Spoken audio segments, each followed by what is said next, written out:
अस्सलाम वालेकुम, सब लोग कैसे हैं? ठीक ठाक हैं? मेरा नाम है आसिफ मान और आज है 24 मार्च। आज का हमारा टॉपिक है कि ये जो लाहौर में आज तमाशा लगा हुआ है सुबह से, इसका ज़िम्मेदार कौन है और इसका नुकसान किसको होगा? तो ये 2 बातें हैं, पहले हम ये डिस्कस कर लेते हैं कि ये जो तमाशा लगा हुआ है, कभी पुलिस कारकुनों को मार रही है पीटीआई के और कभी कारकुन पुलिस के ऊपर चढ़ाई कर रहे हैं और कभी डीआईजी ऑपरेशन ज़ख्मी हो जाते हैं, कभी अवाम जो है वो ज़ख्मी हो जाती है। पिछले दिनों पीटीआई का एक कारकुन कत्ल भी हो चुका है, तो जिसका अभी तक ये नहीं पता कि ज़िम्मेदार कौन है। तो ये सारी बातें आज हम डिस्कस करेंगे और इसमें जो नुकसान हुआ है सबसे ज़्यादा वो किसका है? तो हमारे दिमाग में सबसे पहले एक बात आएगी कि इसका डायरेक्टली नुकसान जो है वो पाकिस्तान की इकॉनमी को होगा।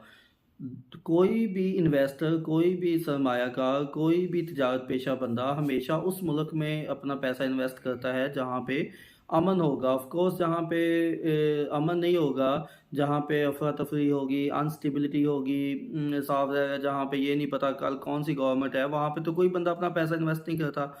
तो डायरेक्टली नुकसान इसका पाकिस्तान की इकॉनमी को होगा और इकॉनमी का नुकसान हम पहले भी देख चुके हैं कि रोशनियों का शहर जो जिसको हम कराची कहते हैं, वहाँ पे भी ये तबाही मचाई गई थी। वहाँ पे भी बिज़नेस कम्युनिटी को नुकसान पहुँचाया गया था, जिसके बाद बिज़नेस कम्युनिटी वहाँ से मूव कर गई। कोई बांग्लादेश चला गया, कोई दुबई चला गया, कोई ऑफ़ कोर्स जहाँ पे उनको सूटेबल लगा, जो भी उनको मुल्क जिस लिहाज से आसानी हुई बिज़नेस में, वो मुल्क में से ट्रांसफ़र हो गए।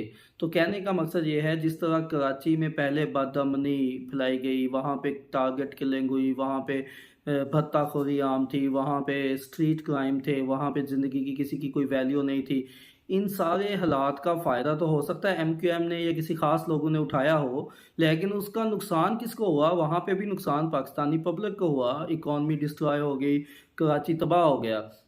तो अगर आज हम एनालिसिस करें कि कराची का जितना भी बिज़नेस वहाँ से दुबई या बाकी ममालिक में शिफ्ट हुआ, उसका ज़िम्मेदार कौन है? अगर मैं कहूँ कि एक सिंगल बंदा था अल्ताफ़ हुसैन, तो ये बात मेरी 100% गलत है। साफ-ज़ाहिर है उसको किसी ने तो सपोर्ट किया होगा, एक बंदा तो इतना ताकतवर हो नहीं सकता और वो भी प्राइवेट चलें अगर किसी इदारे का बंदा हो तो बंदा मान लेता है कि ये वाले बंदे की वजह से नुकसान हुआ।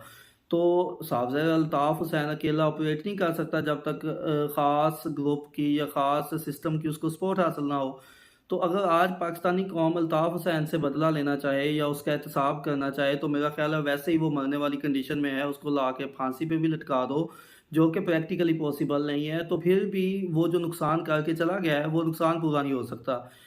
आज वही काम जो कराची में ये सब हुआ, हमने वहाँ से कुछ नहीं सीखा, आज हम वही तमाशा इधर लगाया हुआ है लाहौर में।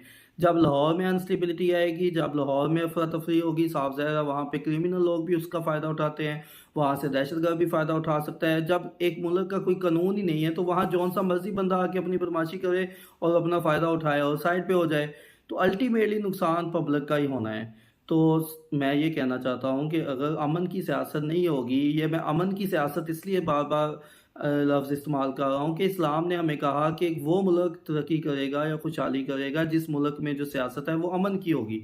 अब यहाँ पे तो अमन की सियासत का दूर-दूर तक कोई सवाल ही पैदा नहीं होता। तो जब ये साफ-ज़ाहिर है इन्वेस्टर है या कोई तजारती बंदा है, उसको ये ही नहीं पता कि कल गवर्नमेंट कौन-सी होगी, तो वो वहाँ इन्वेस्ट नहीं करता उस मुल्क में और वो मुल्क भी कभी तरक्की नहीं कर सकता, बेशक वहाँ पे आप फरिश्ते आके हुकूमत करना शुरू कर दें। अच्छा, तो ये था मेरा कि इसका नुकसान किसको होगा? नुकसान अल्टीमेटली जो कर्ज़ों में डूबी हुई इकॉनमी है और जिसका डायरेक्टली इम्पैक्ट जो एंड यूज़र है वो पब्लिक है, तो पब्लिक का नुकसान है। ये जब दूसरी बात आती है कि इसका ज़िम्मेदार कौन है? तो ये बहुत अफ़सोस की बात है कि पूरे पाकिस्तान में एक तमाशा लगा हुआ है, पूरे मीडिया के ऊपर सुबह से लगा हुआ है। उसका ज़िम्मेदार कौन है? कोई भी बंदा फ्रंट फुट से लीड ही नहीं कर रहा उसको। उसको लीड कौन कर रहा है? डीआईजी ऑपरेशन और डीआईजी ऑपरेशन जो है वो एक साफ-ज़ाहिर है एक सरकारी मुलाज़िम है। उसके हाथ में एक क्या कहते हैं अदालत का ऑर्डर है और बेशक वो ऑर्डर की क्या हैसियत है, कानूनी हैसियत क्या है, उसकी हिफाजती ज़मानत है, नहीं है, ये बाद की बातें हैं। क्या वो एक अकेला ऑफ़िसर कल को किसी भी इदारे में या किसी भी स्टेज पे क्या वो अकेला रिस्पॉन्सिबल होगा? यहाँ तो हमें ये नहीं पता चलता कि हुकूमत किसकी है। अब सिंपल सी बात है कि पाकिस्तान में अगर कोई कायदा कानून होता तो निगरान हुकूमत के पास ये अथॉरिटी नहीं है कि वो कंट्रोवर्शियल डिसीजंस करे या उनको सपोर्ट करे। इस वक्त तो प्रैक्टिकली हुकूमत जो है वो इलेक्शन कमीशन ऑफ पाकिस्तान की होनी चाहिए थी, जो हमें नज़र नहीं आती।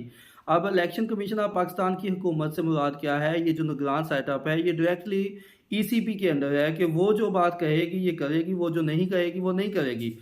तो क्या इलेक्शन कमीशन ऑफ पाकिस्तान ये चाहता है कि पंजाब में या केपीके में इलेक्शन ना हो, जो कि उसका बुनियादी काम है इलेक्शन करवाना पाकिस्तान में? साफ ज़ाहिर है, जब आप एक पार्टी को इलेक्शन कैंपेन नहीं करने देंगे तो इसका मतलब तो यही है ना कि ईसीपी और निगरान हुकूमत यही चाहती है कि इलेक्शन ना हो। वरना इतनी कोई वो नहीं है कि क्या कहते हैं कि आज ही इमरान खान को गिरफ्तार करना ज़रूरी है। अगर देखा जाए तो सेम केस, सेम सारी चीज़ें राना सनाउल्लाह के भी अदालत ने कहा है कि उसको गिरफ्तार करके पेश किया जाए। तो राना सनाउल्लाह को क्यों नहीं कोई हाथ डाल रहा? इसका मतलब है कि ये जो लोग सामने हैं ये असल में ये ऑपरेटर नहीं है।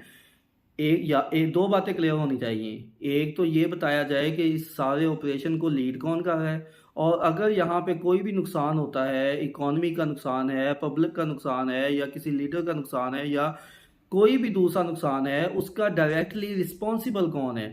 देखा जाए तो सीएम आज सारा दिन खामोश हैं, वज़ीर दाखिला खामोश हैं। वो साफ ज़ाहिर है वो उनकी ख्वाहिश ज़रूर है कि इमरान खान को गिरफ्तार कर लिया जाए, लेकिन वो फ्रंट फुट पे नहीं आ रहे कि ये हम कर रहे हैं। निगरान हुकूमत के पास तो ये इख्तियार भी नहीं है कि वो कंट्रोवर्शियल डिसीजन करे। वो कैसे कर सकती है? वो इलेक्शन कैंपेन को कैसे रोक सकती है? या वो तो साफ ज़ाहिर इलेक्शन की असिस्ट करने के लिए बैठी है कि इलेक्शन में वो मदद करेगी। वो ये तो कर नहीं सकती कि वो इलेक्शन के रास्ते में रुकावटें बनाए। तो सबसे बड़ा क्वेश्चन ये है कि ये जो ऑपरेशन हो रहा है इसका ज़िम्मेदार कौन है? तो अभी तक कोई भी बंदा जो है इसको नहीं, इसकी रिस्पॉन्सिबिलिटी ले रहा। तो कल को अगर आने वाले दिनों में कोई भी बंदा ये कहता है कि इसका ज़िम्मेदार वो था या ये था, साफ ज़ाहिर है इमरान खान एक लीडर है एक सियासी पार्टी का, उसको गिरफ्तार करने का फ़ायदा किसको होगा? नून लीग को होगा। तो कल को ये अंदाज़े लगाए जाएंगे कि ये नून लीग ने करवाया, या ये अंदाज़े लगाए जाएंगे कि जो लोग मुल्क को कंट्रोल करते हैं ये उन्होंने करवाया। अब मुल्क को कंट्रोल आगे दो ऑप्शंस हैं, क्या अदलिया मुल्क में को कंट्रोल करती है या इस्टेब्लिशमेंट करती है? बाज़ जगह पे अदलिया ने मुल्क को कंट्रोल किया, बेशक जौन सा भी सो मोटो था या कोई पिटीशन थी जिसमें अदालत ने ऐसे फ़ैसले दिए हुए हैं जिसमें पब्लिक का फ़ायदा था। जैसा कि 7 अप्रैल और 10 अप्रैल को जब असम्बली ब्रेक हुई है तो वहाँ पे अदालत ने इंटरफेयर करके हालात ख़राब होने से रोके। साफ ज़ाहिर है इसका मतलब ये है कि अदालत के पास ये इख्तियार है कि वो मुल्क में कभी भी हालात को कंट्रोल कर सकती है। तो इसी तरह का मामला बाज़ औक़ात आर्मी भी करती है, पाकिस्तान की इस्टेब्लिशमेंट भी करती है। ये 3 पिलर्स हैं, बाज़ औक़ात इस्टेब्लिशमेंट और बाज़ औक़ात आर्मी को ही इस्टेब्लिशमेंट में शामिल कर लिया जाता है। तो कहने का मकसद ये है कि आज जो ये तमाशा लगा हुआ है लाहौर में, इसको बंद कौन करेगा? ऑफ़ कोर्स उन्होंने हाई कोर्ट में पिटीशन की है और वो कल सुनी जाएगी, और मख़सूस हालात में हमने ये भी देखा है कि अदालत उसी दिन उसको सुन लेती है। आज क्यों नहीं सुना गया? क्या इसमें कोई पोशीदा पाकिस्तान का फ़ायदा था, या हाई कोर्ट या सुप्रीम कोर्ट क्यों नहीं नोटिस ले रहा? तो कहने का मकसद ये है कि जो पाकिस्तानी पब्लिक है इसको इतना ना नुकसान पहुँचाया जाए कि कल को इनको 2 टाइम का खाना खाना इनके लिए अज़ाब बन जाए, और ये किसी भी हुक्मरान को एक्सेप्ट ना करे। तो हमें चाहिए हालात को बेहतरी की तरफ लेके जाएँ, ना कि ये अफरा-तफरी फैलाएँ। फ़ॉर एग्ज़ाम्पल अगर इमरान खान की गिरफ़्तारी हो जाती है तो कल को और ज़्यादा हालात ख़राब होंगे। ऑफ़ कोर्स ये पीटीआई के लोग जितने भी होंगे वो एहतजाज करेंगे। तो अल्टीमेटली ये जो पीछे 3 दिन पॉलिटिकल अनस्टेबिलिटी शो कराई गई है पूरी दुनिया को, वो आगे 10-15 दिन मज़ीद रहेगी। तो क्या ऐसे माहौल में इलेक्शन करवाना चाह रहे हैं, या सिर्फ़ अमन को ख़राब किया जा रहा है? पाकिस्तान को ये शो कराया जा रहा है कि एक इंतहाई गैर महफूज़ मुल्क है किसी भी हवाले से। तो हमें ये सोचना होगा कि हमने अब लाहौर को भी क्या कराची बनाना है? हमने क्या कराची से कुछ नहीं सीखना था? तो ये सारे मेरे कुछ बुनियादी से सवालात हैं जिनका जवाब पूरी कौम माँग रही है, हर बंदे के दिमाग में है। और हर बंदे को इस वक़्त सोशल मीडिया पे अपनी आवाज़ उठानी चाहिए। ये जो पॉलिटिकल अनस्टेबिलिटी है ये पाकिस्तानी कौम अब मज़ीद अफ़ोर्ड नहीं करती। Thank you very much.